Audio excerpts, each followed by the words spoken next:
Welcome to this NTT DATA webinar in partnership with Business Day around Transform, Innovate, Lead, Unlock Sustainable Growth. In today's fast-paced business environment, sustainable growth isn't just about keeping up, it's about leading the way. We're excited to invite you to join the discussion, Transform, Innovate, Lead, Unlock Sustainable Growth, as we explore how to drive transformational change across industries through innovation and strategic leadership. Where change is constant, managing complexities is imperative. NTT DATA understands these complexities and is here to help you. Today, we're going to be finding out how NTT DATA enables access to global capabilities with local expertise and scales transition, how they are harnessing the potential of a generative AI and perspectives on an AI-driven future across industries. Now, today's session isn't only about us that are here in studio. We encourage you all to chat and interact with us. If you have any questions for our experts that will be joining us today, be sure to use the live chat function on the side of the screen. Finally, today's session is being recorded and the link will be shared in the thank you mailer, which will be sent after the event. So definitely make sure that you keep an eye out. For those on social media, the hashtag is hashtag NTT Data Live. Just repeating that, that's hashtag NTT Data Live.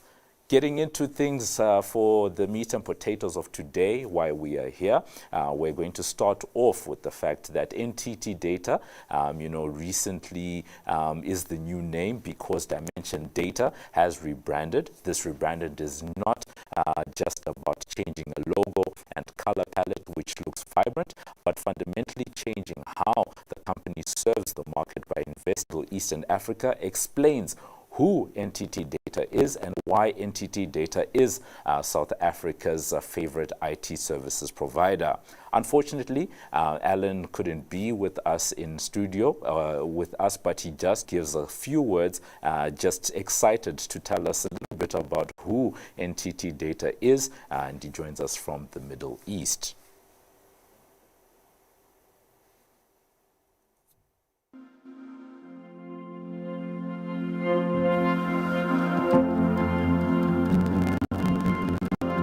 Hello, I'm Alan Turnley-Jones, the Chief Executive Officer for NTT DATA across the Middle East and Africa region. I'm very excited to join you today and share with you the NTT DATA journey, who we've become as an organization, and the role that we're going to play in really transforming businesses across the South African landscape. To kick things off, a short video that talks a little bit about who we are as an organization. In 2024, 190,000 employees in more than 50 countries are coming together as one, giving you the opportunity to be part of one of the world's largest and fastest growing global technology brands. We co-innovate with the world's most prestigious organizations and work with 75% of the Fortune 100, creating transformative value and discovering new possibilities. Our extraordinary depth and breadth give you the chance to work on cutting-edge solutions and platforms. From smart cities to digital twins, you have the unique opportunity to be part of something great, to create lasting and meaningful change, construct digital experiences that move millions, and create a sustainable future for communities around the globe. Here you can transform business for success, disrupt industries for good, and shape a better society for all.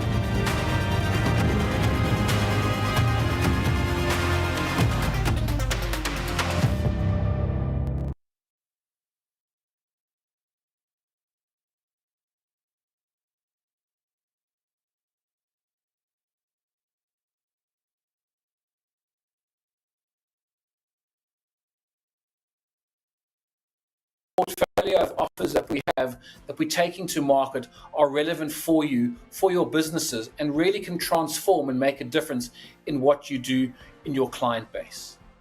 We'll talk a little bit about the capabilities that we have at scale, but most importantly, the fact that we've got local intimacy and proximity with skills spread across many of the cities in South Africa. Innovation, an absolutely key part of who we are as an organization and what we are doing to really innovate to the future, again, to ensure that we are relevant to you, but more importantly, the innovations that we take to you, you can take to your end customer.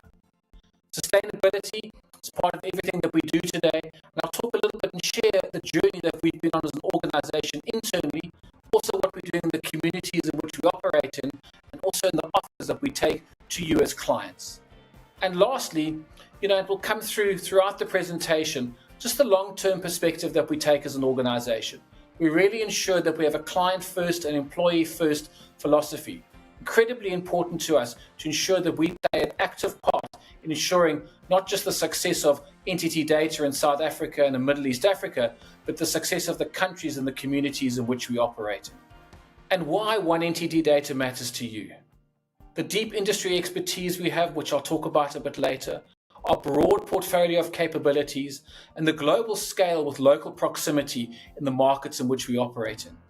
We're now part of a $30 billion organization operating in 50 countries across the world, the third largest data center provider in the world today, and the fifth largest IP backbone provider across the world. And in our local markets, incredible strength with our infrastructure solutions business that runs across the African continent and in South Africa. There's a lot of focus we have around client value because it's really important for us in the organization that we've become. It's about the value we can deliver to you as our clients and the value that you then can take to your end clients. We have deep relationships, and understanding of the businesses in which we operate. We've really spent a lot of time ensuring that we've got a very focused approach in the segments of the markets that we go after. And in many of our clients, we've got years and years of understanding your business to ensure that what we do, what we take to you is relevant to you as a business. Strong industry and technology expertise, and I'll touch on that as we go through this presentation. And importantly, we apply best practices across a diverse client base. So we really employ in our delivery organization best-in-class methodologies, best-in-class capabilities, best-in-class products to ensure our delivery of services to you. So ultimately, the value that we're going to deliver to you is brought about through many aspects of what we have access to now as the NTT DATA organization. I spoke a little bit about the size of the organization, a $30 billion organization. We're now ranked as the 6th largest global IT services provider in the world. You can see where we're placed, something we're very proud of, and it really gives us that scale and reach to ensure that we are relevant to you. And more in the South African and African markets in which we operate in, we're beginning to emerge out of what we have been known as for many years as a system integrator, and really growing up the stack and doing a lot more work in the application, the business consulting side. And that's an exciting area for me, and an exciting area which we can then differentiate ourselves in the market. And if we look at the heritage and the journey that we've been on, NTT as an organization, created in 1952 as a public corporation, is established. In 1983, Dimension Data was founded as a network integration company in South Africa. In 1987, listed on the Johannesburg Stock Exchange. In 1996, we made an acquisition within Internet Solutions, and that has grown over many years into what we now know as the infrastructure solutions business in South Africa and the East Africa markets in which we operate. Dimension Data listed on the London Stock Exchange in 2001. And in 2010, a real milestone for us as an organization was when NTT acquired us. The journey from 2010 to 2020 was really, an opportunity for us to get to know the NTT organization and the NTT organization to get to know us. And we really began to work within the ecosystem of companies that existed in the businesses outside of Japan. In 2020, that all came together globally and in South Africa, where we unified all the different brands that we used to operate in, and we traded as Dimension Data in South Africa until 2024. When on 1 April this year, we changed our brand, we evolved our brand in a journey to become One NTT DATA across the globe. A really exciting journey for us, and we've really embraced that as an organization, as a team, over the 10,000 people that operate within the Middle East Africa business. And we're now charting our course to the future and really igniting tomorrow today in what we do. I spoke a little bit earlier about the transformation we're going through and the access to the new portfolio of offers that we have in the organization. But starting off with, we really begin to see ourselves as this full stack transformation company, where we have the opportunity to really make a difference in the client base in which we operate. I think firstly, in taking a look on the left-hand side of the slide, as we transform ourselves from a system integrator, a platform transformer, we've got access to the full depth and breadth of capabilities. Starting at the top, connecting the executive North Stars to just enough advisory and strategy. As an organization, we are investing in our advisory and strategy capabilities. We've made investments in a number of verticals already, and I'll talk about that a little bit later. But our belief is that we really need to have that deep execution capability to really take what we are advising and the strategies that we're building with our clients and ensure that we can take it to the end destination. So a critical part of who we are as an organization. Underpinning that is ensuring that everything that we do and every way in which a client engages with us is a frictionless experience. And we are doing a lot of work around our processes to ensure that takes place. One layer going down below that, the work that we're doing around mining and automating processes, whether they be the processes in which we run our company by, or the processes in which we're embedding in the way we deliver services to our clients, and ultimately working with our clients and co-creating more optimal ways of working, is a core pillar of how we are beginning to engage with the client base. Infusing AI and superintelligence into everything that we do. AI is spoken a lot about, and I've got a specific slide that I'll get onto that. But in the context of this stack, we are really making sure that in the way in which we're engaging with the communities and the clients, we're doing responsible work around AI and Gen AI to really accelerate, the time to value, the speed to I guess, value of what we're taking into the market. That is underpinned by run, transform, and building applications, something that we've been known for a long time. We continue to do this. We continue to really accelerate a number of areas, and we're breaking into new areas. You would have seen recent announcements in the South African market, of partnerships with Salesforce, where we're really beginning to go up the stack from an application perspective. That's all underpinned again by the capabilities we had about modernizing edge to core, the unique capabilities we have around multi-cloud. We're a firm believer that there's going to be a multi-cloud sort of ecosystem that's going to continue to evolve, and we're very well placed to be able to deliver against that, whether that's on-prem or in one of the hyperscalers. The solutions that we're taking, the solutions that we're building really enable us to be successful in that regard. That then is underpinned by the deep and rich heritage we have in the South African business around and connecting everything with the most advanced networks and the most advanced management we have in that regard. And there's a lot of work and a lot of exciting capabilities that we've built out in the last year around modern network management, embedding AI in the way that networks are managed. So if you take that stack of capabilities from the top to the bottom, we really believe it's unique. It's centered on having, a fair amount of, advisory and strategy consulting capabilities, but deeply rooted in, our ability to execute and be meaningful to what we do in our client base. We believe it's our time. We believe it's our time to go and capture the market, to grow into the market. And, there's amazing outcomes that we can deliver to our clients. We're lowering the cost of legacy. So there's a lot of legacy estate that exists in many of the clients today. And through what we have on the left-hand side of the screen is really ensuring that we can be relevant to our clients, but more importantly, we can address a lot of the OpEx challenges clients face today by embedding a lot of those new capabilities. Energizing innovation and growing what we do. Innovation is a core pillar of what we do. We invest 30% of our profits every year in research and development initiatives across the globe. There's a lot of new capabilities that we continually bring into the organization through those in investment. Aligning the executive North Star's goals to outcomes and KPIs. again, something that you'll see and experience if you are working with us is our refreshed approach to not just KPIs and the way in which we manage services, but ensuring that the business outcomes we're contracting to align with what you need your business to be successful in. Very exciting change that we're making, challenging us in a number of ways, but certainly what the market is demanding. And we really believe that we are on the cutting edge or the leading edge of this area in the market. And then really prioritization digital gains using the innovation sort of operating system to really innovate and continually accelerate what we do in the market.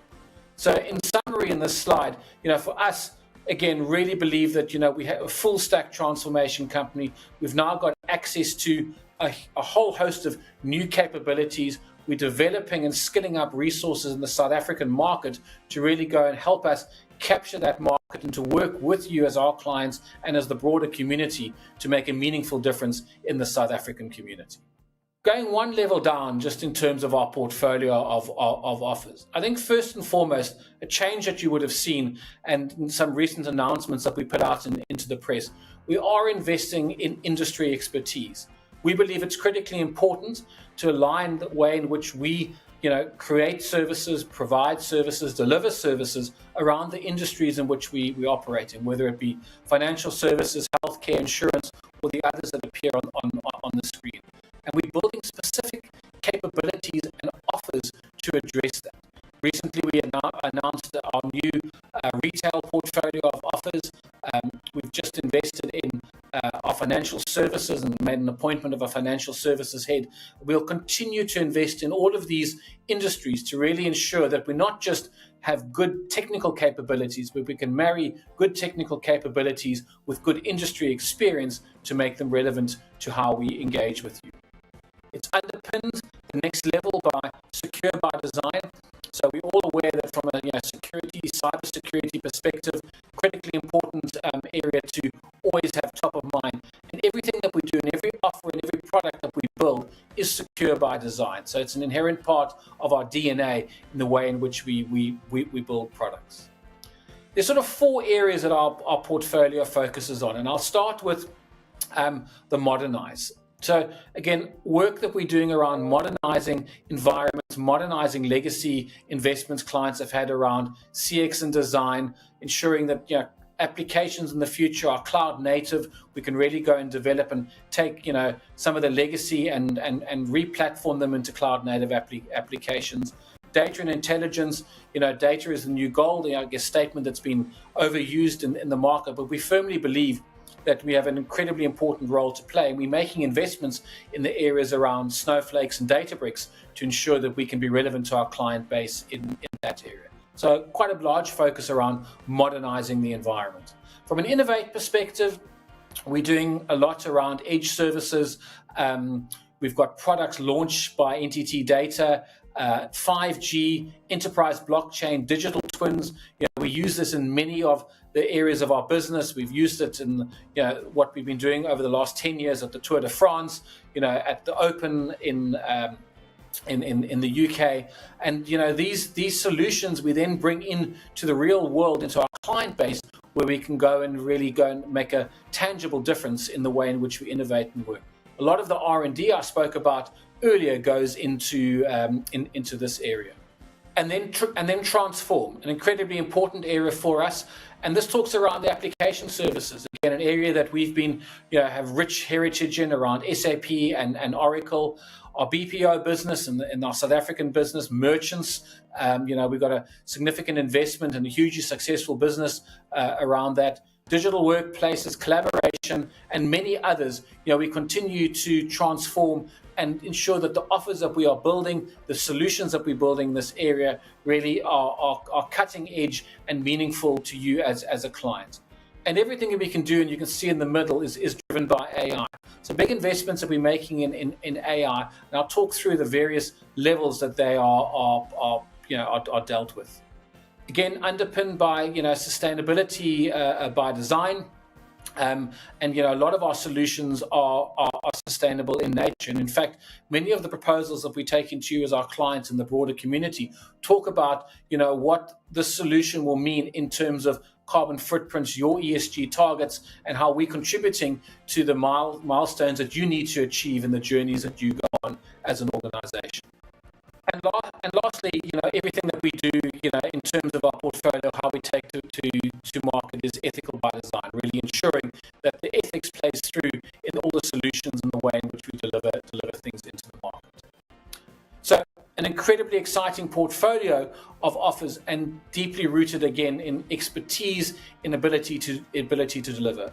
And on that point, maybe just to give you a sense of, that global capabilities I spoke about very, very earlier.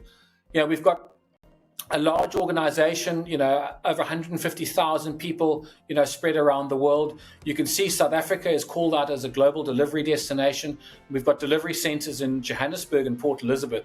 I'm very proud of the fact that we deliver services both to our local markets, but also by creating, new jobs for people to go and deliver services into many of the other markets that we operate in around the world.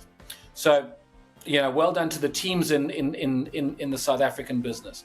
We've got nearshore and large, other onshore presences in many of the other markets that we operate in. And something that I spoke about earlier is really that local intimacy and proximity. In terms of our operating model, we always want to make sure that we have people as close to our clients as possible. And by design, we ensure that the decision-making in how we engage with our clients is as close to our clients as possible. And we certainly see that as a differentiator in how we operate, and something, I'm very proud of, and something that I'm very used to in the 25 years that I've been part of the Dimension Data, now NTT Data organization. I spoke a little bit earlier about, the sort of innovation and the investments that we're making in R&D. And for me, this is one of the most exciting, slides that I can talk to, because what sits within it and what sits behind it is really going to be differentiating in nature. We spend $3.6 billion in R&D every year, and we've got R&D centers in Japan and in many other parts of the world, in Italy and the United States, where we've got teams of people looking at how we can innovate new solutions, bring new things to market in what we do. And if I just talk about sort of two areas, on the left-hand side, we talk about our asset-based consulting and our platform-driven managed services. And in here, this is where we've spent a lot of time, over the last couple of years when we came together in 2020 as NTT around the world, is really understanding the capabilities and some of the wonderful, innovations that have taken place as close to our clients as possible. So Tangity is a team that really focus on, innovation and design. I had the wonderful opportunity to spend time in one of their labs in Milan a couple of weeks ago. One of the solutions that they've been working on is, for office environments, people with headsets, working with Italian designers for a chair and ensuring that there's actually, a headset that's built into the chair, so you don't need something around your ears. Some very exciting, new things, and sort of, completely out of what would have been traditionally thought about of as IT. So bringing, furniture and IT closer together. There's many other things that we're doing around sort of applications like SAP. Phase Convert is something that's developed in the South African business, something I'm incredibly proud of, which really ensures methodology to take clients from ECC to S4HANA, and something that's now been rolled out as a global asset around the world. Symphony is a suite of digital assets that we've got access to. Housed within that is the digital assets that we have for our retail practice, and there's some wonderful things that we are beginning to do from a retail perspective, rolling out solutions in retailers, forecourts for petroleum companies. So some very exciting new assets that we have there. Mainframe modernization, something that if you'd asked me as a leader of what was then Dimension Data, if we'd ever get involved in the mainframe, it's not something that we would have been known for. What's incredibly exciting now, being part of this large NTT Data organization, is we've got depth and breadth of experience in mainframe modernization. We're talking to a number of South African organizations at the moment about how we help modernize them off a traditional mainframe into cloud, re-platforming some of those applications, and the skills that we've got around, building out new applications that are, that are cloud ready and cloud native. So, for me, incredibly exciting, these new digital assets we've got access to. We use them both in a consulting approach and in a managed services approach. On the right-hand side, we are an organization that works with partners, and you'll see many logos that I've already spoken about, but it's for us it's incredibly important to co-innovate with our clients, but also innovate and develop assets with our partners. So we're doing a lot of work with the partners on the screen, and you would have experienced and seen us show up in the market very close to these partners, and we continue to do so. And then lastly, I spoke about a number of these digital assets and Symphony and what we're doing in the retail space. But it's not just about retail. It's really a portfolio of some wonderful digital assets. I'm going to play you a little short video clip that really sort of excites and gives you an insight into why Symphony and what it means for you as our clients.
Wasn't that great? Really exciting to see some of the, bringing music and the harmony of music together, and what it means for us in terms of the symphony of digital assets that we've got, and again, how we can really integrate those and bring those to life in our client base.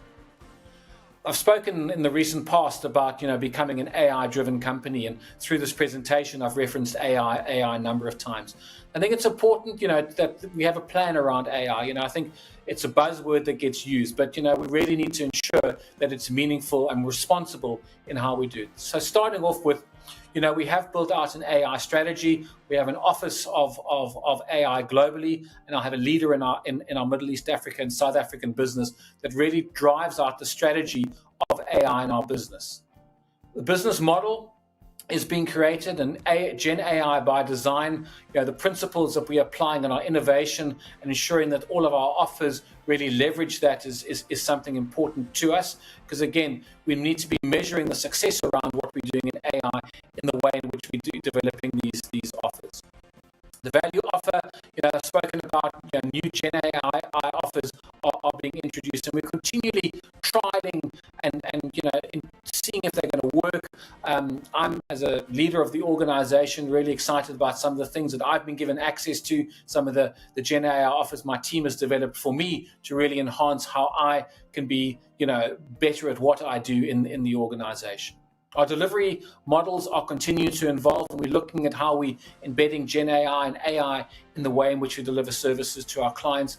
Our new managed network service offering has got AI by design built in it, and we are able to achieve increased network availability for our clients by the use of AI technology.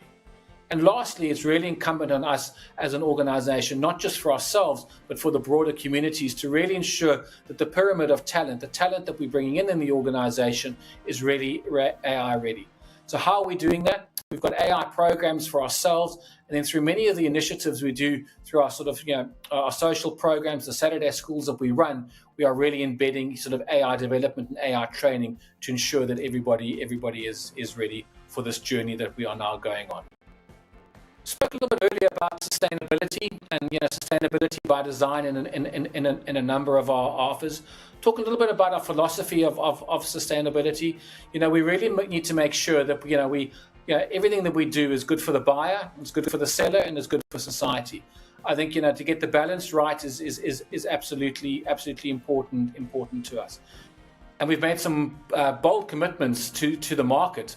By 2030, we want to be net zero in our data center environment. We're helping clients become sustainable. And I spoke a little bit about that earlier. A lot of the offers, a lot of the proposals, a lot of the solutions that we're taking to market really have sustainable solutions built within them. And it's interesting some of the trends that we're beginning to see play through in this regard. Trends like replacing an aged infrastructure can lower the cost of energy, which might be a budget sitting outside of IT and facilities. So we're beginning to join a whole lot of dots together in our solutions to really ensure that in the eyes of our clients and the way our clients can then report their sustainability ambitions, they can take into account what their technology solution or the IT solution or the business solution that we're putting into the environment is contributing to. And importantly, we're also making a difference in the communities in which we operate in. 1 million volunteer hours, is part and parcel of what we're doing. We measure it, and we really encourage our staff to take volunteer days off. 3 days, per year. Our staff have got opportunity to go and volunteer in many different things. Quite exciting. In fact, last week, a lot of time was spent on World Earth Day with our teams out and about across the South African cities. And in closing, I'm going to play a little bit of video for you about why NTT Data. Why choose NTT Data? It encapsulates a lot about what I've spoken about in the last 20 or so minutes, but really, it's just a fun way to end off this presentation.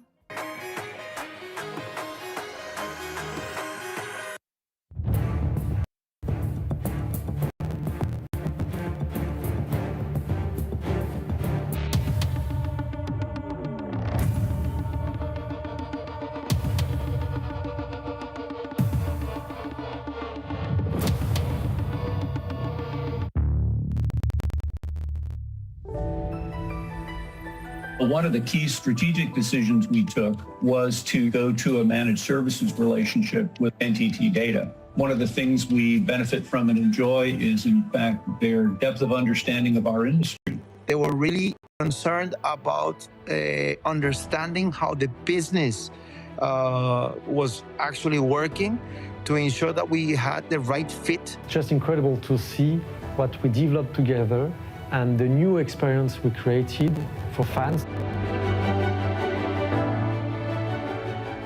During our journey, we chose NTT Data to be the partner to really help us propel technology and innovation throughout our city. It's so refreshing to deal with companies such as NTT Data, where they are actually pushing you to be innovative. How do we use our environment here to become an awesome innovation and research centre for the likes of NTT? It's actually a proper partnership. NTT Data introduced us to their IT human platform, so we could integrate an avatar on our website to help guests choose the best hotel. As AI becomes more accepted and widespread, we saw potential in leveraging its possibilities to stand out. Our technology in our classrooms is built around humans first. That is because NTT have been so extraordinary. It's so important to work with partners who not only understand the technology, but who understand what the school is trying to do. If we can save a life, that's the true value of what a connected city is. Honestly, the partnership with NTT Data has been really a special deal because we share this experience together. Lo que nos da la confianza de que vamos a poder seguir exportando adaptando, internacionalizando y desarrollando talento con una visión global, pero con un arraigo y un vínculo a profesionales irreemplazables en España. I'm sure that our technological partner will help us because we selected them because of their international coverage. We didn't want a partner that was only here in the Netherlands. Well, we've learned this partner can do it internationally. El motivo de elegir a NTT DATA como compañero de este viaje fue principalmente su conocimiento funcional del mercado de gas, tanto a nivel nacional como internacional, donde cuentan con referencias muy relevantes.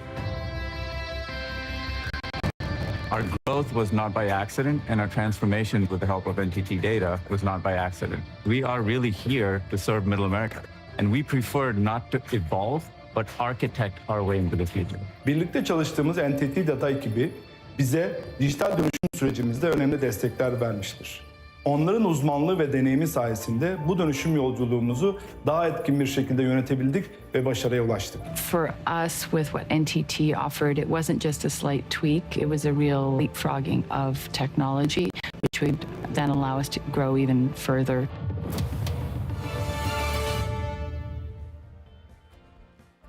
Thank you for joining me today. It's really been great to share the journey NTT DATA has been on, the investments that we're making in South Africa and the broader communities around the world. Exciting about the new capabilities, the new industry experience that we're bringing down. Really hoping that everything that we are doing is going to resonate with our client base, and ultimately we can play an important part of making our clients, companies in South Africa more successful and drive more growth in the months and years to come. Thank you.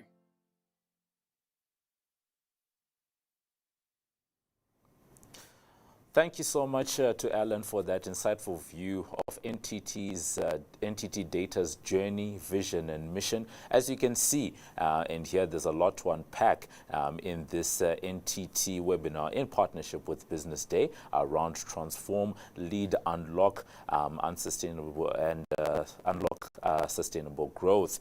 It's very good to see where Dimension Data has come from, where it's going, especially with that powerful name. And I like that Alan was able to demonstrate to us just how global NTT Data is, and also showing the local and also international case studies and examples of some of the clients that they are working with and the type of impact that they are having, for businesses around the world. We now want to, turn our attention to how NTT Data infuses AI, which is probably one of the biggest themes in technology right now, and super intelligence. Now, beneath the veneer of simplicity lies a complex web of algorithms, data processing, and computational power. The importance of robust data sets, the computational demands, and the ethical considerations must be addressed. NTT's virtual data scientists can effectively help businesses harness the potential of Gen AI, providing expert guidance and support to navigate the complexities and unlock its full potential. We're joined today by Chris Wiggett, who is the Director of AI over at NTT DATA Middle East and Africa, and he's going to be talking to us and explaining the complexity and simplicity of implementing AI. Gen AI, he says, is very simple until it's not. Chris, over to you. Thank you, Ndiwa.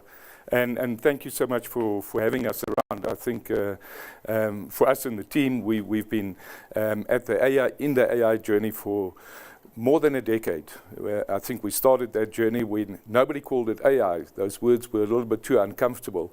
And so over the last 10 years, we've seen this enormous evolution in the industry and in the technology. I think what is important to note is up to about 2 years ago, AI was really, really complex. It was really born in deep physics, deep mathematics, programming.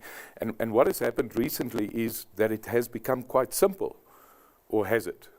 And that's perhaps what I'd like to delve into today. So I think if we start looking at where we are today, it's important to understand where we come from. And AI was really born in around 1952, when a lot of these mathematical models were designed and developed. Some of it we even use today still. But for quite a long period of time, these technologies, these models were mostly living in academia And that almost led to a fairly extended ice age of AI, if you like. AI became something that people took notice of around 1996 when IBM built a very large, and I'm talking physically large, computer to play chess against Garry Kasparov. And then people became aware of the power of these machines. Unfortunately, history left us with a draw in that match, which was unkind towards humanity, because we needed to know who would win at that point, whether it be the human or the machine. I think as we reflect back on what happened in '96 when Deep Blue played against Kasparov, it was typically true machine learning, where the machine was taught a lot of human moves from a chess perspective, and it really became good at replicating and copying a human, if you like. So then we jump ahead 20 years. But let's go back to around 2010s, early 2010s. All of a sudden, then the words machine learning and data science and AI became a little bit more acceptable, but really not being applied too deeply in business yet. From the Kasparov era to 20 years on, another game is played. And something very profound happened in the industry. A company by the name of DeepMind built a new model that played the Chinese board game Go. Compared to chess, immensely more complex than what you would look at from a chess perspective. This machine was different. And it was different in a way that it was reinforcement learning. Now, reinforcement learning, put in very crude terms, really is an algorithm that can teach itself. Now, let's just think about that for a second. An algorithm that can teach itself to the point that it can make decisions that the developer finds difficult or are unable to explain. Now, that is profound. This time around, we were not left with a draw. The machine played against, at that point, 12 times world champion Lee Sedol, highly publicized event, especially in the East. Machine won 4-1. A couple of months later, the developers, DeepMind, then built a new machine that learned absolutely from scratch. So it learned from random decision making.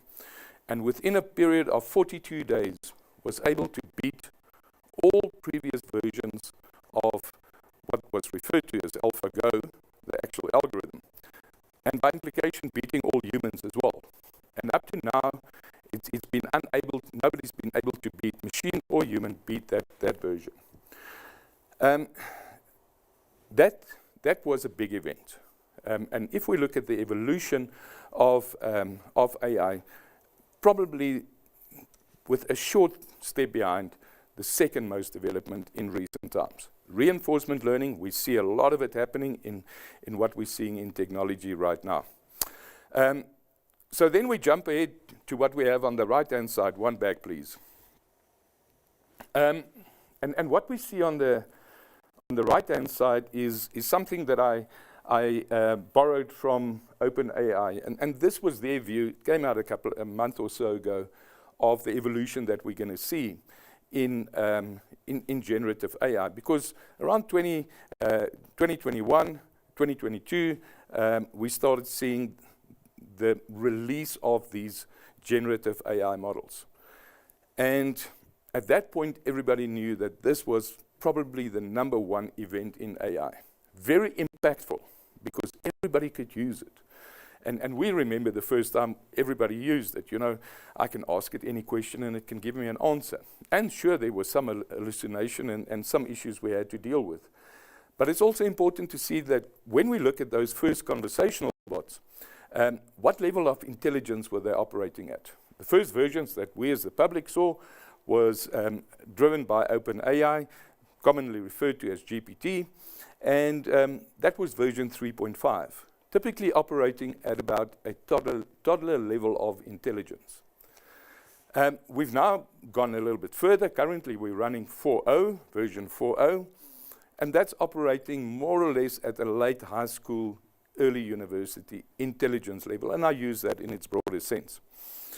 Recently, we've seen the development of their newest model and release of it, called version 01, which now moves into the second bracket, where we see these reasoners operating typically at a PhD level. And what we're seeing is that these new models are able to solve complex problems, some academic, that previous models were unable to solve. So that was, in a matter of a couple of years, we've seen this massive escalation almost of the technology. Something that has existed for 70 years, in the last couple of years, we're seeing a lot of movement.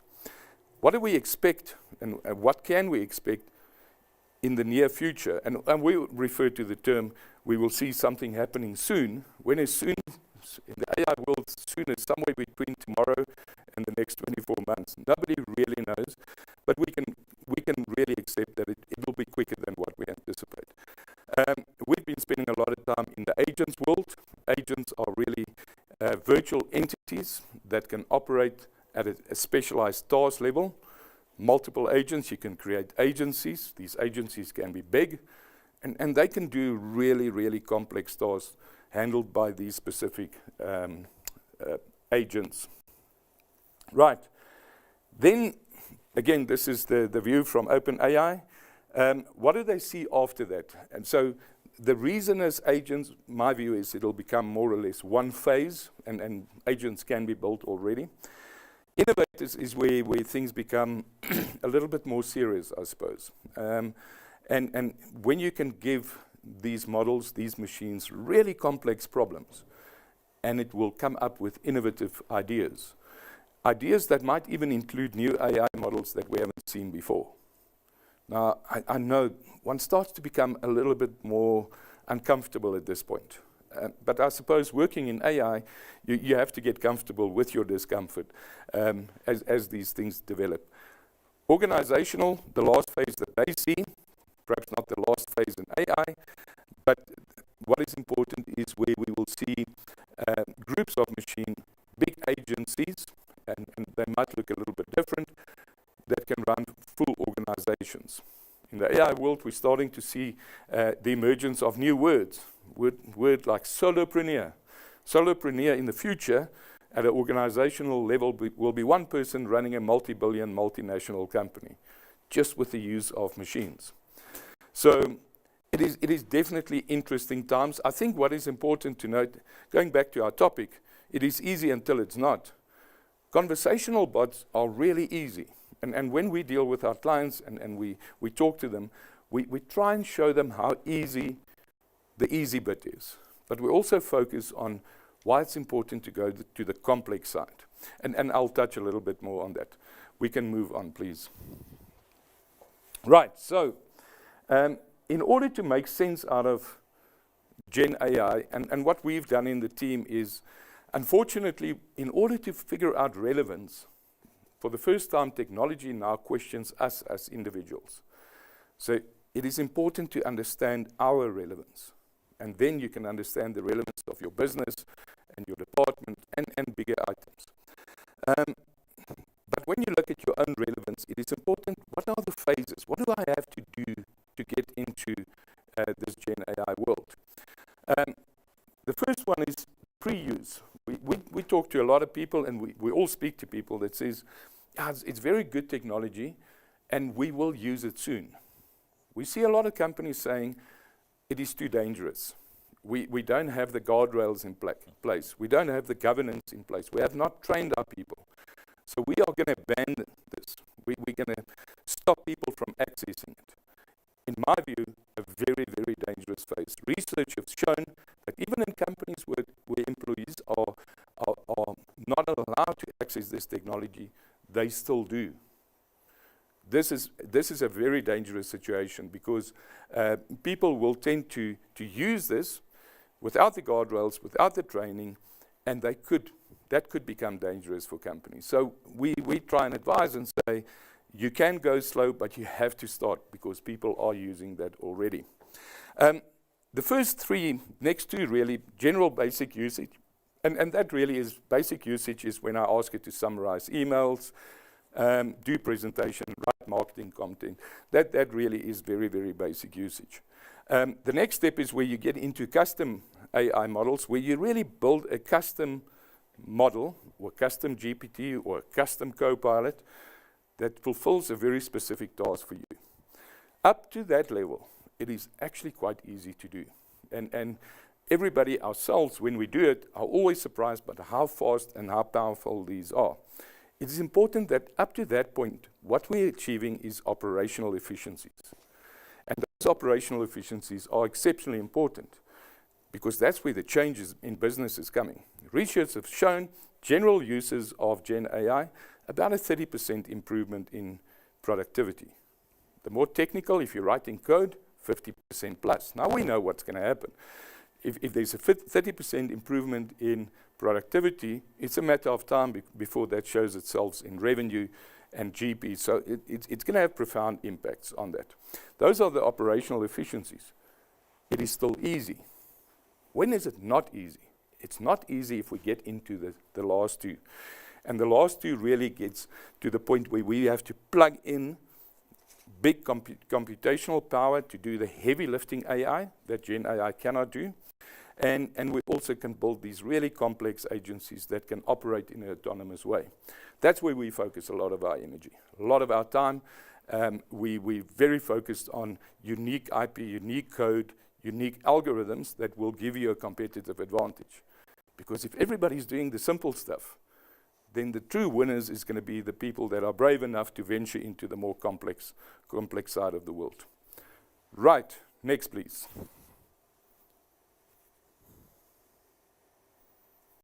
I think we can play that.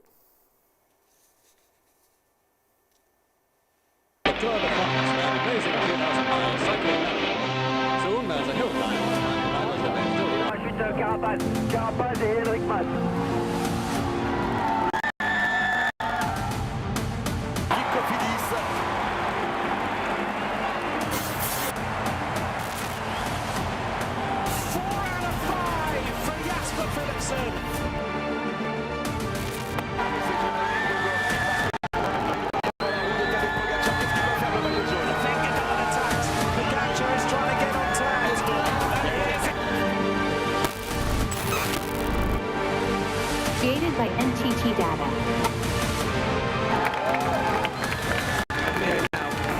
And it's an absolute beast.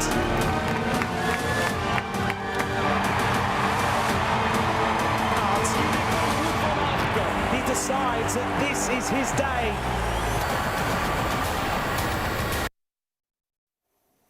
So I had to bring in Tour de France.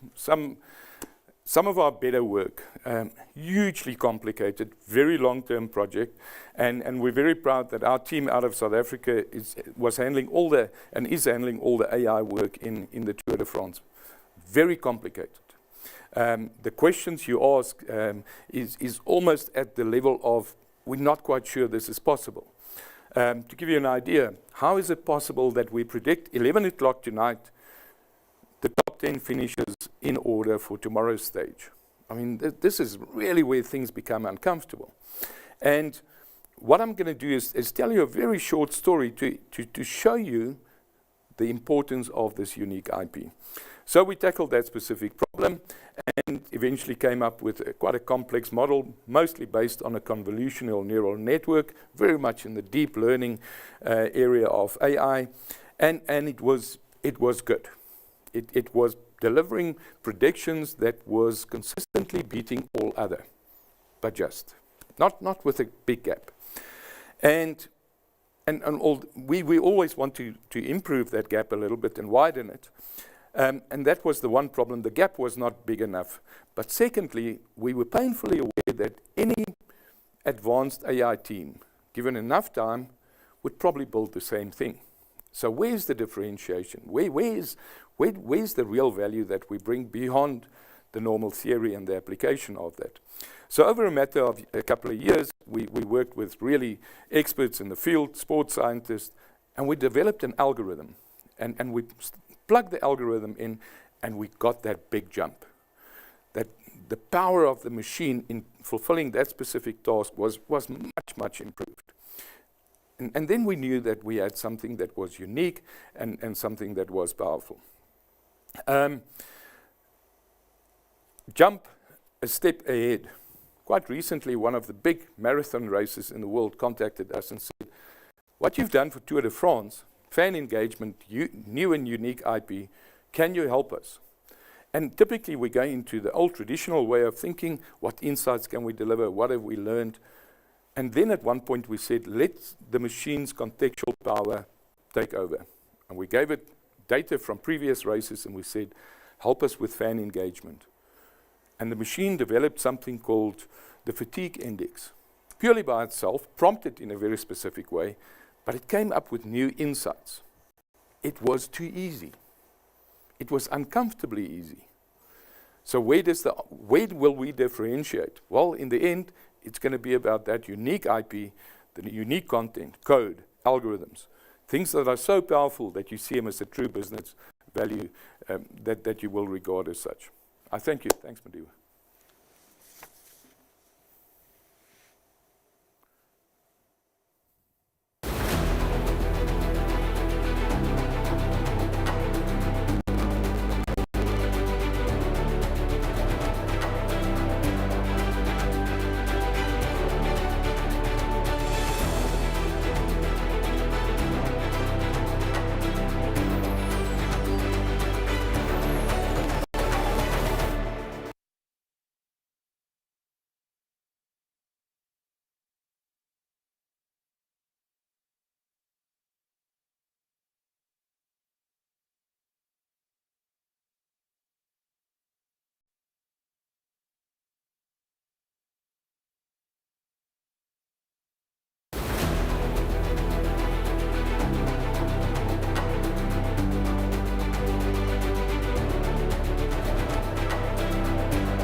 The fun continues with our NTT Data webinar in partnership with Business Day around Transform, Innovate, Lead, Unlock Sustainable Growth. With Chris having given us some insights into the realities of implementing AI, we want to open up the discussion, and our panel of industry experts and clients will now share their experiences and insights on harnessing AI to drive business transformation. We're going to be discovering practical learnings and innovative strategies that are shaping the future of various industries. With me, you can see we have an esteemed panel. It is Chris Wiggett, who just presented just now. He is Director of AI at NTT Data, Middle East and Africa. And then we are joined then by Rob Collier, who is the Chief Information Officer over at Max Deal International Trading. And then Verena Mohanlal, who is the Head of Financial Services Industry, Applications and Cloud for NTT Data, Middle East and Africa. And then online, we're joined by Tony Nugent, who is a Retail Practice Manager over at NTT Data, Middle East and Africa. Remember, if you have any questions for our panelists, be sure to use the live chat function on the side of the screen. For those on social media, the hashtag is #NTT Data Live. So, we're going to get into it, and I think just as a way to, get the juices flowing and the blood pumping, we wanted to ask to all of you, right? If you could have one thing, one aspect of life, one task that you could have AI completely take over in your life, what would it be? Tony is joining us online, and I'm hoping, to give you, Tony, the first word, on this particular discussion. If you could have AI take over one thing, in your life, what would it be?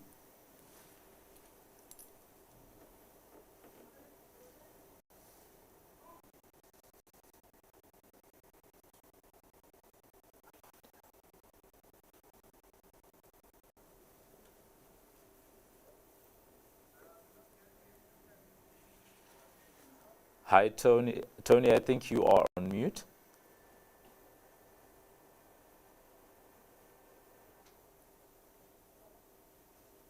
We seem to not be getting Tony, but I'm just going to switch over as we sort out that technical difficulty. Verena, your take on this one? It would definitely be meal prep and dinner suggestions. I think it's often difficult, or it takes a lot of time and effort to think about what to cook every day. So if I could have AI fix that or plan that for me, it would definitely be a task that I'd happily hand over. To AI. To AI. All right, meal prep. Rob? Mine is far more simple. Predict when I'm going to be at the office and have that first cup of coffee waiting for me. So as I sit down, from there on I use AI, but it's just getting to that first cup of coffee before I can use it. Yeah. So that would be my differentiator. All right, cool. Chris? I think it's a dangerous answer to give, but if it can help me with meetings, less meetings, that'll be great.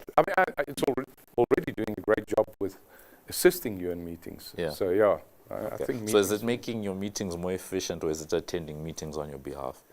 Not the second one yet, but we hope soon. All right, cool. I'm just going to check if Tony is with us. If we can hear you, Tony.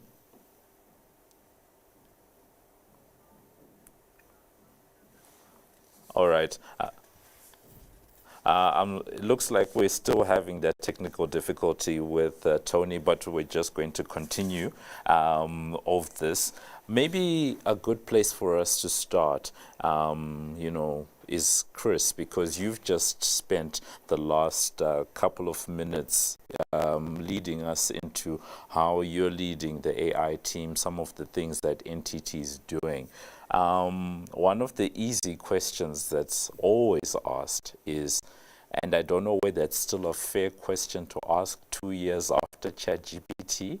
Of course, you said that AI has been there for decades, right? But in its current form or current conception and understanding, is AI a fad or something fundamental that is actually going to drive value? Yeah. I think that question was probably answered 18 months ago. Yeah. Up to then, you know, AI had a really very solid application in very specific business cases, but it was quite specific. I think what has happened in the last couple of years, it is moved on from there. The impact of this is without question. We cannot deny the impact of it. The word fad means that it will disappear or it'll diminish in value.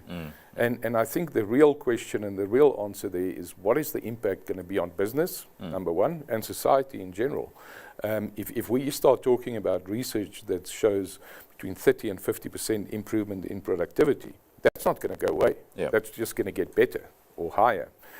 So absolutely, this is here to stay, and we should not be asking whether this is a fad. I think it's the wrong question. It is just how are we as organizations and society and individuals going to deal with what is going to be quite a tremendous impact. Okay. It is an interesting, space to be in, and I like the fact that, you point to the last 18 months as a way to sort of check that we have value that's being driven, from these AI systems, right? But I want to switch over to financial services. I've done a little bit of research here, and it looks like the financial services industry has been undergoing, significant digital transformation. Generative AI is one of the big things that's, taking the industry by storm. And according to research by Glance, it shows that a 20% potential revenue increase through personalized customer experience in the bank industry is something that is available, right? To achieve this, seamless integration across the different touch points we're talking, mobile, online, in person, is key to that experience. What is your view on that shift that needs to be made to achieve integrated customer touch points, and how can technology and AI be used innovatively to drive some of that integration? I think in the financial services space, it's been a topic, a theme and a trend for quite a while. And most financial services organizations are focused on driving hyper-personalization. And what's becoming more and more evident is how do we use and leverage not just AI on its own, but AI together with data and analytics to provide personalized service product offerings, and how do we then tailor these offerings for customers. We're seeing a lot of financial services organizations also leveraging the use of AI analytics to re-engineer processes. Like Chris spoke about operational efficiency, there's a lot of focus from financial services institutions to drive operational efficiency, productivity with the use of AI analytics and data. And ultimately, it's to improve that customer experience, because we know that customers want tailored offerings, they want personalization. And across the board, the impact is, it's not just from the tools and applications, but also how do we modernize our legacy systems, to how do we ensure that we are leveraging and integrating new technologies to drive the customer experience. I think one of the biggest impacts that we see across financial services is how do we actually integrate these channels. So you spoke about mobile, web, online, whether it's in-branch, contact center. And across financial services, we're seeing about 93% of organizations say that these new demands from customers is actually being driven by the rapid innovation and new requirements. So integration of these channels becomes quite fundamental to how do financial services organizations provide that seamless experience and consistent experience. Key to this would be the channel strategies and the use of data, AI, and analytics in those channel strategies. What we've also noticed is that customers interact with channels based on preference and situation. So it becomes more and more important for financial services organizations to utilize the technologies at the right moment in time when customers are engaging with their preferable channels. So one of the key things we've noticed from an NTT Data research perspective is that most financial services organizations are twice as likely than the rest to be in a state of advanced digitalization. And a lot of this is driving that integration and seamlessness from an experience perspective across the various channels. And fundamentally, the work is being done around how do you unite customer data, AI, and analytics to get to that experience and ultimately drive the business outcome. So from an FS perspective, that's certainly the trends that we're seeing on how to use and leverage and blend the technologies and solutions that we have. So in essence, we are talking about a situation where competitively, a lot of people are at the same level, but the way you differentiate yourself in the current environment is through the customer experience and, using tech to elevate that type of thing. Rob, I want to turn to you right now because almost everyone that we've spoken to is from the world of NTT Data. You are our voice. The outlier. From the industry. And earlier on, we asked Chris the question about, is it a fad or not? But one of the questions that's tied to that has always been this issue around value. Right, how do you drive the actual value that is actually there, right, for companies? How do you actually create that competitive advantage, right? So maybe for you, it's how do we use the technology to create that competitive, advantage for organizations? I think we need to break that down into two parts. So the first part is what Chris referred to as basic AI. That's the likes of a co-pilot. That's the likes, as we mentioned earlier on, about Chris using AI in a meeting. That's necessary. That basically every company in this day and age, if they haven't got to the point where they are using basic AI, the likes of a co-pilot or an equivalent, for their day-to-day tasks. Summarize your emails, summarize your meetings, give me the minutes of the meeting, give me the sentiment in the meeting. That's a necessary part. If you're not using that as a basic starting point, you're already looking at the back door. You will get left behind by technology. So that's the first part, is you need to embrace where we are right now. It really is a value add. Chris mentioned a figure of 30% extra productivity. That's huge. Take your senior exec and you get 30% more exec, better value for money. That's a big, big difference. The next step is the bit that's a little iffy, and that's where our use of NTT Data is so important. So we want to go and find that magic algorithm. What is going to be the difference between us and our competitors? And that you can't use what's already out there, because if it's out there, you're just a follower. So we're using NTT Data and their ability to tap into a huge array of different skill sets to go and hunt for that magic algorithm. And that to us is the differentiator. So we're in the marketplace, we're dealing with the latest technology, we are where we should be. Yeah. But we don't want to be there, we want to be one step ahead. That involves the likes of Chris's team from around the world who can tap into resources that we certainly can't. Yeah. And bring that level of expertise to our business, understand what that differentiator is, and actually get us ahead of the crew. Maybe just as a follow-up to you about where industries are, that journey that you've just described, right? What is the most appropriate way to navigate that, right?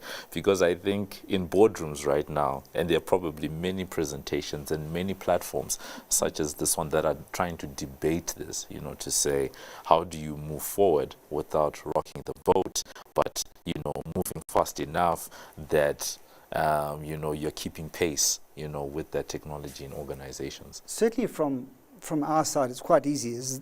Every IT decision is a business decision. If there's not value for money, don't make the decision. So actually, it's not really an IT decision. It's quite simple. Will this add value to the business? Will the business perform better? Will you be sharper? Will you be more proactive by using this latest technology? So from the sell to the board should be very easy. You will be faster, you'll be better, you'll be more agile. You need to use the technology. So it's actually not a difficult sell. You obviously need an experienced partner. You need someone who's going to walk this route with you, who understands all the pitfalls. We happen to have NTT Data. They've been down this route. They're very useful for us. They've enabled us to take these big strides forward. But actually, it's not an IT decision. It's a business decision. You will be out the back door if you don't actually adopt and move forward. All right. Tony, I hear that we have Tony back on the line, and I want to bring you in here because through the discussion we've been... Can you hear me now? Yes, we can definitely hear you, Tony. Okay, thank you. I wanted to bring you in here because earlier on we heard from Chris, talking about the fact that it's no longer fad. I think earlier on we had Verena just giving us some insight into the fact that customer experience is something that is helping to differentiate on the financial services side. But when it comes to retail, where do we stand there? Because that's a sector that is trying to grow revenues. You have retailers trying to grow revenues, but in a sector that is, more or less, stagnant, right? So what, in your view, is the effectiveness of customer experience and customer analytics in retail, for South Africa? Okay, so I think I heard the gist of the question there. The sound is not good. But I think the main challenge for retailers in South Africa is how to grow revenues and profitability in a market that's basically not growing at all. It's in fact shrinking. So growth really it requires retailers to increase their market share through acquiring customers and retaining customers and growing share of wallet. And effectively what the retailers are doing, they're competing to eat each other's lunch when it comes to customers. And in that kind of environment, customer experience and a superior customer experience and loyalty are seen as very key aspects. In fact, in global research that NTT did in 2023 with major retailers around the world, they acknowledged that something like 20% of customer retention could be increased through loyalty and through personalized customer experience.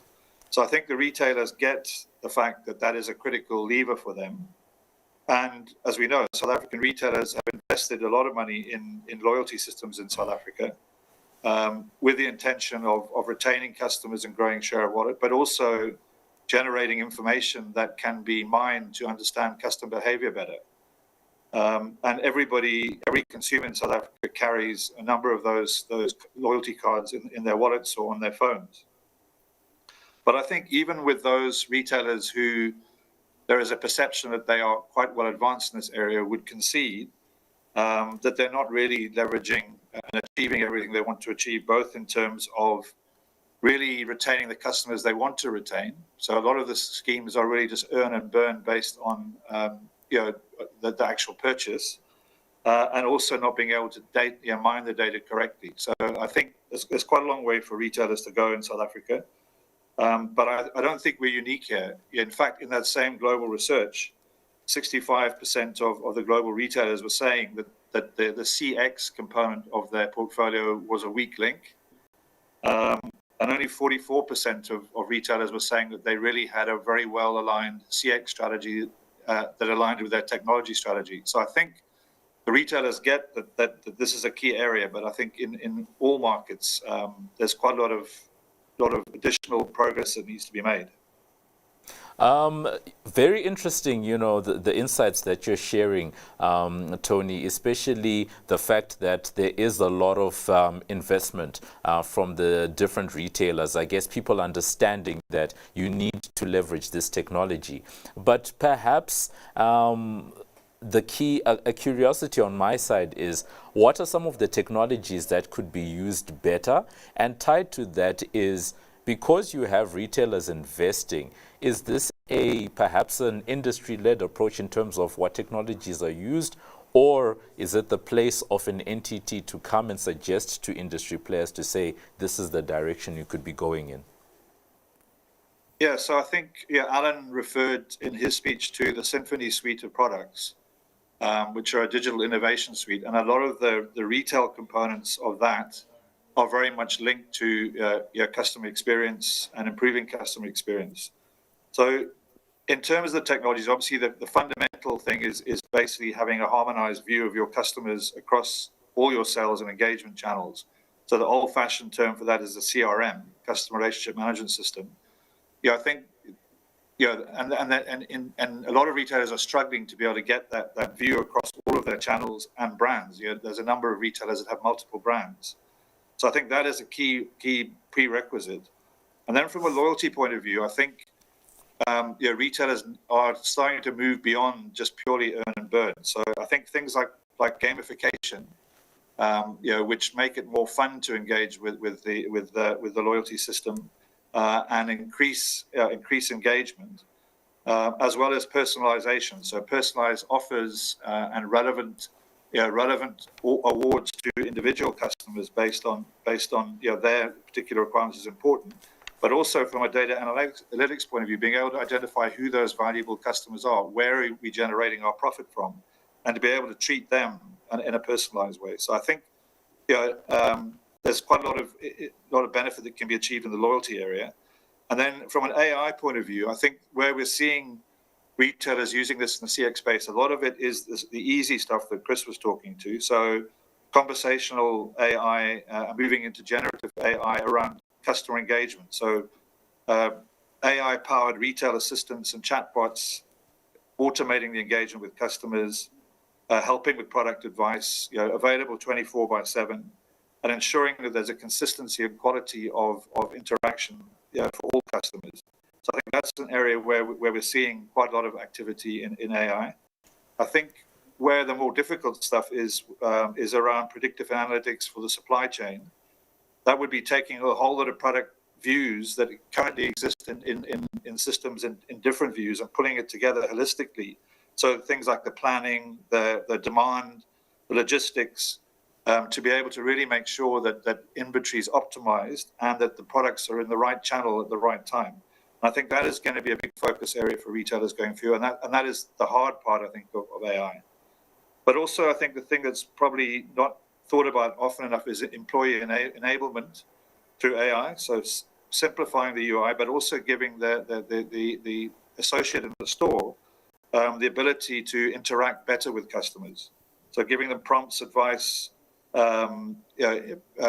information about the customer they're dealing with at the time that they're dealing with the customer. So I think there's a big growth area there. And then finally, I think where we're seeing quite a lot of activity, particularly in the fashion retail side, is around virtual and augmented reality. Because one of the big issues around clothing retail, which a lot of it is online, is the returns process, the high level of returns. So by using things like virtual and augmented reality, the chances are that the customer will buy something that they actually want to buy, and therefore the returns will be lowered. So I think there's the use of AI is spreading across, and I think the easy cases are already happening. And then, I think over the next few years, we'll see the difficult stuff like the supply chain optimization stuff starting to happen. All right. Now, I like the fact that, online people are engaging with us, and there's a lot of questions that have come in, and we're going to be turning our attention to them just now. But before that, I wanted, Verena to maybe come in on something that Tony was talking about just now. And both of you, talk to customer experience, but he now gets into areas of, you also touched on personalization, but he gets into areas of loyalty and that type of thing. There are a lot of parallels that can be drawn between the financial services sector and the retail sector, right? But to make all of this happen, you sort of have to trust your data, to institutions, to companies, to businesses. Maybe you could talk to us about striking that balance right now, because when I went to school for information systems, we always used to talk about that at their very basic level, just databases on their own is garbage in, garbage out, and at the most extreme level, the information you're entrusting in these systems, right, has to come from somewhere. It has to be good information, but people must trust it, and people must be. So how do you strike that balance? I think certainly in the financial services sector, it's from a customer perspective, knowing that my information is safe is an imperative. So for most financial services organizations, it's how do I ensure that I can build the right level of trust and loyalty with my customers. And I think a way of doing that is helping customers understand what exactly is your data being used for. So when I give information to my bank or my insurer or any of my financial services institutions, what exactly is my data being used for? I think that's the one aspect to give customers a sense of comfort that their data is safe. Also creating the awareness around how customers' data is protected and what kind of security measures are in place to make sure that their sensitive information is kept confidential. It's certainly a big talking point in the financial services sector, given that there is a rise of financial crime, be it from a fraud perspective. So data security, data protection is quite key, and most financial services organizations are focusing on what are the right measures that we need from a data protection perspective. So whether it's encryption, access control, having the right confidentiality, and adhering to the levels of privacy and regulation that all institutions need to adhere to. The balance is being struck between having the tools and technologies from an access control security perspective to make sure that the data is kept safe, and also creating the awareness and building that trust with customers. So ensuring that customers know I'm giving you this information, it's safe, and they are aware of what it's being used for. So there's the give and take between making sure that it's safe with the right tools and measures in place from a protection perspective, and then creating the awareness with customers to build the right levels of trust from a data protection perspective. And it does seem as if, what you're talking about right now is resonating quite a bit with the people that are joining us online, because there was a question that literally just came in to say, how can we effectively integrate AI into financial services while addressing business risks, ensuring robust security measures, and maintaining strong governance to protect both clients and businesses? So I think you've done, quite a good job in addressing that particular question. Rob, there is a question that has come in. The question that I asked you earlier on about navigating, that seems to be another one that a lot of people are asking online. But this one in particular, I'm just going to phrase it. It's literally one sentence, and I'm sure there's some tips you can give out there. People seem to be afraid that they're going to be left behind. And literally the question is, how can businesses ensure that they're not left behind? I must admit, we've gone down the whole automation process, robotic automation process. So we've gone down that route as well. And everyone is going, but you're going to put so many people out of business. And the people, without doubt, were threatened by this. But actually, it's anything but. What you do is you make them more productive and they add more value to the business. Therefore, they add more. They are far more valuable. So our real life scenario is anything but. Bring them along with you, make certain they're comfortable, and they will actually become more productive and they will add more value to the business. But the important part is they've got to come with you. Change management is critical. There's some very real fear from lots of people out there. And we have champions. We have champions who go around and who share the enthusiasm and get the excitement and help people. This is new to all of us, and it doesn't matter whether you're a 25-year-old or you're a 65-year-old. This is new. People haven't meddled with this before. So it's not a scenario of I'm a bit old and I might be left behind. Actually, no one knows what's going on. So let's all jump in together and let's all do this together. But very much get everyone to participate, get the enthusiasm, and build a team. Have a core team that actually have a success. All right. Success breeds success. One of the things that is interesting is the fact that with a technology that is this revolutionary, we all understand that it's here to solve and help us with our problems. But I guess there's that inherent fear, that you're talking to say that we all recognize it, and perhaps the fear is maybe a proof point that instinctually we understand that this technology is, quite revolutionary.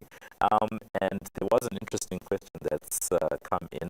I think we have time time for maybe 2 more questions. And Chris, I'm going to give this one to you because I found it interesting. They're saying, how can AI assist in solving the medical infrastructure facilities that most African countries are faced with? I'm guessing it's an infrastructure problem or deficit that they're trying to address. Do you have, if I understand correctly, we're talking medical infrastructure. Yes. Yeah.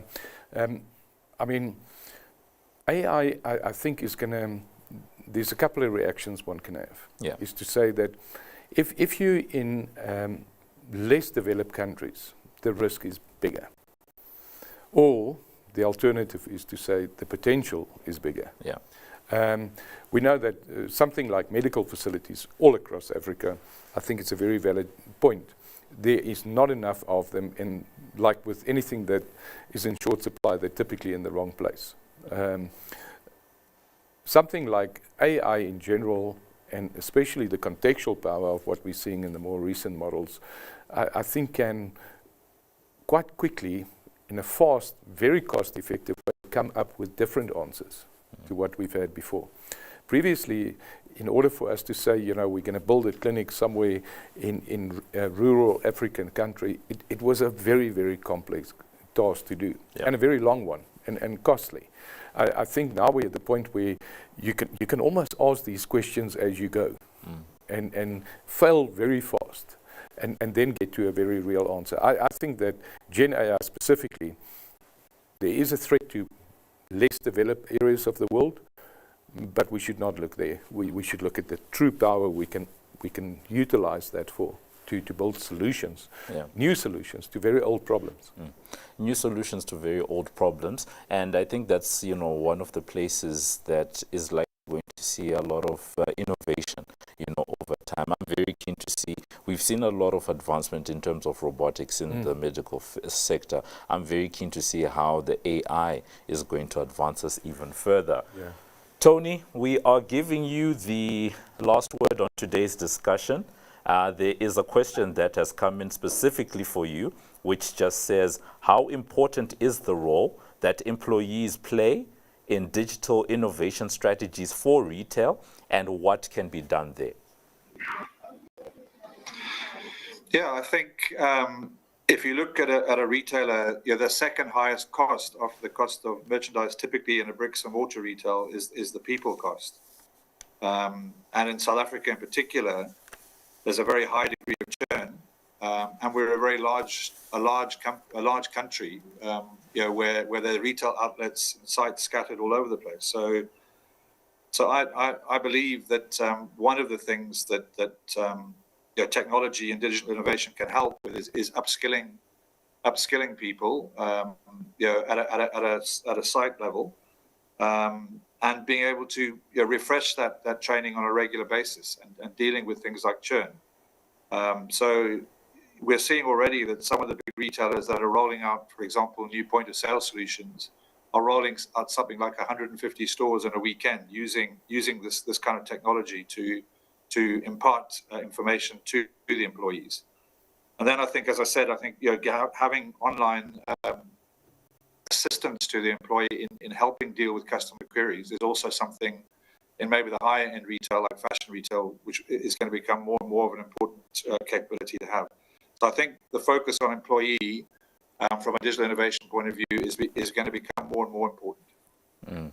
And it certainly, helps us to bring today's discussion to an end, because the role of technology is very important. I remember back in the day, we used to say that, some of the best technology is the technology that you don't even know is there, right? And it simply points to the fact that there's going to come a point where AI is going to be so ubiquitous that we won't even, know that it's there. We pull out our phones on a daily basis. For some people, it's up to 50 times a day, and it's just technology, that just works. No one is sitting there thinking about, the cell phone tower that's in the area, the amount of data that's flowing through their phone, and, how much RAM or memory their phone has. The technology just works. And we always have to remember that once upon a time at intersections in the 1800s, there used to be people that were physically there to change the traffic light from red to orange to green. And it feels that, we are in that moment right now when it comes to AI. And I hope that that puts a little bit of a seed in everyone's mind. So that brings us to the end of our NTT Data webinar in partnership with Business Day around Transform, Innovate, Lead, Unlock, and Unlock Sustainable Growth. Thank you so much to everyone who was with us, watching and engaging from wherever you are in the world. Today's session is not only about us, as I said, and we thank everyone who participated. Thank you to everyone who chatted and interacted with us. Thank you to everyone who threw out a question to our panel of experts and got the juices flowing and got some interesting responses from our panel of experts. As mentioned, today's session is being recorded, and the link will be shared in the thank you mailer, which will be sent after the event, so keep an eye out for that. As always, for those on social media, the hashtag for today has been NTT Data Live. The day would not be complete without our panel of experts who were generous and gave of their time, shared insights, and hopefully sowed a seed in us all about how technology continues to shape our lives and ways of doing business. Last but certainly not least, thank you to NTT Data for partnering with Business Day on this amazing session. So that's been it for today. From me, Mudiwa Gavaza, it is good day and take care.